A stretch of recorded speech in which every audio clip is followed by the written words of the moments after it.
Hello and welcome to InnoGrid TV in association with Engerati. I'm joined now by Konstantin Staschus, Chief Innovation Officer at ENTSO-E. Thank you for joining us. Well, thank you for inviting me, Rose.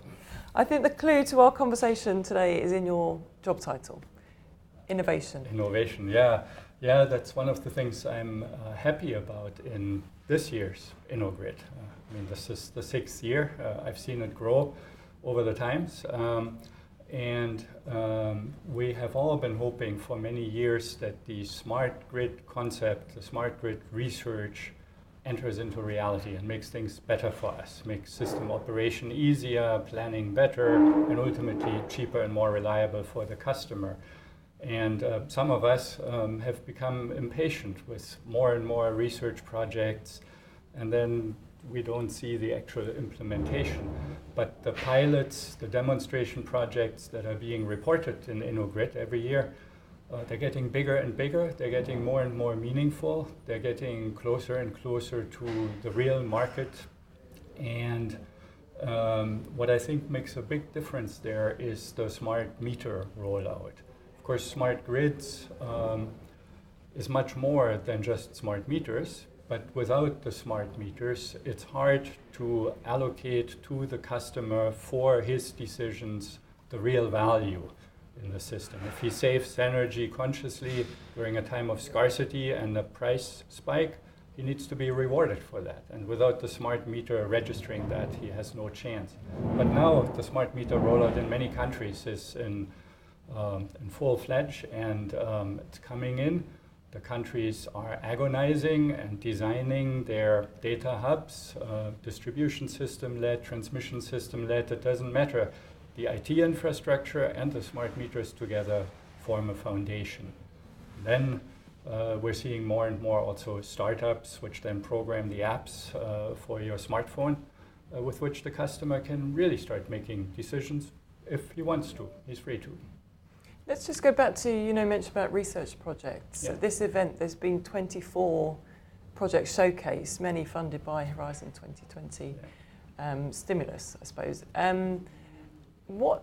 How involved is ENTSO-E in helping those go from pilots to kind of industrialized solutions? Trying to be quite involved when it comes to the transmission system operators. ENTSO-E and the transmission system operators individually, they got a lot of work on their hands still to keep implementing, for example, the network codes, to keep building cross-border cooperation and system operations. And there's a lot of progress in that. And some of the progress that was in the end written into the network codes was informed by research projects that were done earlier. And now, of course, they're struggling hard to actually make it work when the software is being programmed. So in a way, that's the ideal case, that you foresee there's a gap in our capabilities. We will need something because the system will likely evolve in such and such a way, more renewables, more decentralized, more decarbonization, more consumer empowerment. And if we want to still operate the system reliably and affordably in such a situation, well, we'll need this piece, like, for example, cross-border cooperation in almost real-time, 1 hour ahead system operations. So there were research projects that looked at different ways to do that, more centralized, less centralized.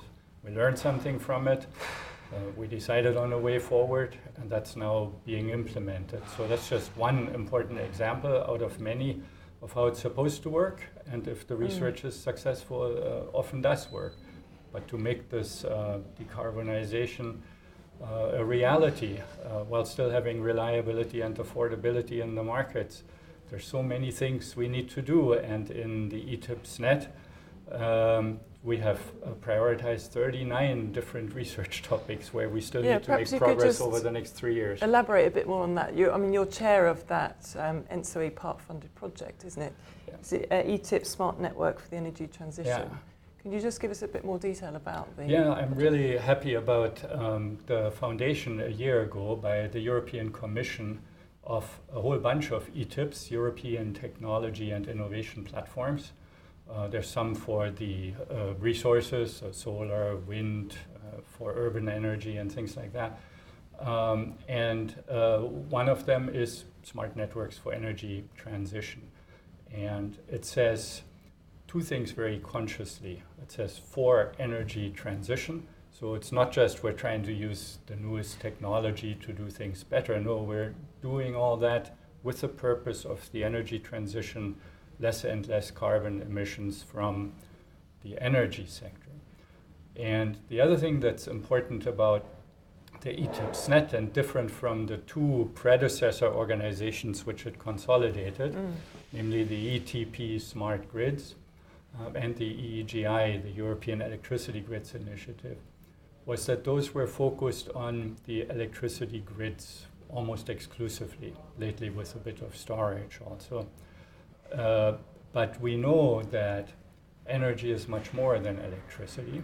And even if electricity will probably take over some uses in mobility, electric vehicles, for example, or with heat pumps, there's still so much energy that goes into heating and so many CO2 emissions that go into heating, for example. So if we want to be successful in having less and less carbon from the entire energy system, we need to look at the sector coupling. And the smart networks expression, rather than smart grids, is trying to signal that we're looking beyond the electricity grids towards the gas grids, combined heat and power, networks of hot water pipes, and to try to have the nicely developing market in the electricity system with high resolution price signals, and have that serve as a market and system anchor for the entire energy transmission. So this ETIP-SNET brings together lots of stakeholders. There's the transmission system operators, electricity distribution system operators, but also the gas networks, combined heat and power. Of course, the customers are represented, the regulators, the thermal power plants, the renewables, many, many other, and they're all pulling in the same direction. How can we make this energy transition work? Yeah, it's one of an interview this morning was talking about we've moved from the power kind of transition to true energy transition, and those kind of goals for decarbonisation. I mean, is it purely led by the sort of clean energy package and regulation, or is the market kind of taking over as well? Yes, I think there is a market pull, and of course the regulation is pushing. Much of this probably would go differently, maybe a bit slower if there wasn't, for example, the Paris COP21 agreement with a clear commitment of the whole world to have less carbon dioxide and other greenhouse gas emissions. That helps because it gives more certainty to the market actors when they do their own strategizing and planning and investments.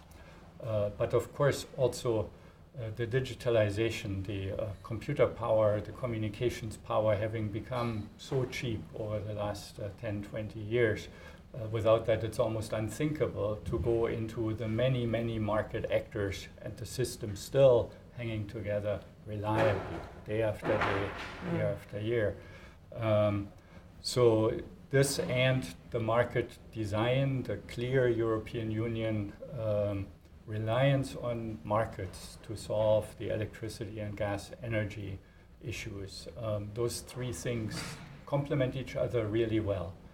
It would be hard without photovoltaics having become cheaper. It would be hard without offshore wind having become cheaper. It would be impossible without digital having become cheaper. But they have become cheaper. So market and policy is complementing itself quite nicely. So just as a way to finish, perhaps a prediction, if we're sitting here next year, do you foresee that much will have changed in terms of, you mentioned about the app developers coming up with energy solutions, more countries are opening up their data to those, kind of service providers. Are we going to see a lot coming online in the next 12 months? I would guess so, yes. Some of the data hubs, as we heard today, are in their testing phases now. Some are operational now, and there's a diversity of governance forms that seem to work, that are being tested compared to each other, and the app developers are sitting there New technologies like blockchain have a lot of startup activity. The regulation will need to catch up with this and guide it properly in the interest of the customer. And that will be a constant challenge to have the institutions and the large companies that are responsible for keeping the lights on keep moving forward to enable more power in the hands of the consumer, and hopefully also more financial benefit from them, for them from all this change. But I'm sure next year we'll see additional stories from research projects coming to fruition, teaching us things we didn't understand before, and real implementations on the IT front, on the data hub front, that will help us gain insights in how it's working best. So lots to look forward to in the innovation space. Great, thank you for your comments. That's all we've got time for. Thank you for watching InnoGrid TV in association with Engerati. We have plenty of other videos from InnoGrid, so please stay tuned.